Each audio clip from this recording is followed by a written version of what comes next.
James and the Giant Peach, Chapter 30. They all raised their heads, listening. Shh! There it is again. But the voice was too far away for them to hear what it was saying. It's a cloud man, Miss Spider cried. I just know it's a cloud man. They are after us again. It came from above, the earthworm said, and automatically everybody looked upward. Everybody except the centipede, who couldn't move. Ouch! They said. Help! Mercy! We're going to catch it this time. For what they now saw, swirling and twisting directly over their heads, was an immense black cloud, a terrible, dangerous, thundery looking thing that began to rumble and roar even as they were staring at it. And then, from high up on the top of the cloud, the faraway voice came down to them once again, this time very loud and clear. On with the faucets, it shouted. On with the faucets! On with the faucets! 3 seconds later, the hole underneath of the cloud seemed to split and burst open like a paper bag, and then out came the water. They saw it coming. It was quite easy to see because it wasn't just raindrops. It wasn't raindrops at all.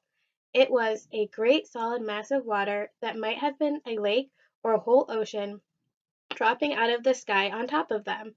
And down it came, down and down and down, crashing first onto the seagulls and then onto the peach itself, while the poor travelers shrieked with fear and groped around frantically for something to catch hold of.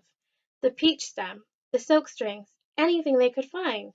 And all the time the water came pouring and roaring down upon them, bouncing and smashing and sloshing and slashing and swashing and swirling and surging and whirling and gurgling and gushing and rushing and rushing, and it was like being pinned down underneath the biggest waterfall in the world and not being able to get out.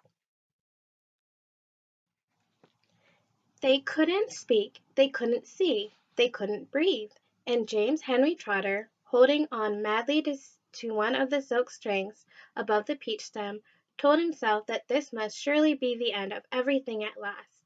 But then, just as suddenly it had started, the deluge stopped. They were out of it, and it was all over. The wonderful seagulls had flown right through it, and it came and had come out safely on the other side. Once again the giant peach was sailing peacefully through the mysterious moonlight sky. I am drowned, gasped the old green grasshopper, spitting out water by the pint. It's gone right through my skin, the earthworm groaned. I always thought my skin was waterproof, but it isn't, and now I'm full of rain. Look at me, shouted the centipede excitedly. It's washed me clean. The paint's all gone. I can move again. That's the worst news I've had in a long time, the earthworm said.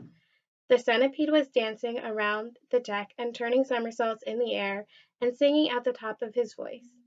Oh, hooray for the storm and the rain. I can move. I don't feel any pain. And now I'm a pest. I'm biggest and best.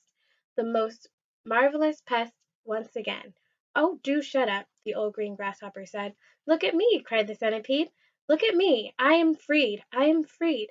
Not a scratch, nor a bruise, nor a bleed. To his grave this fine gent, they all thought they had sent, and I very near went. Oh, I very near went, but they sent quite the wrong centipede.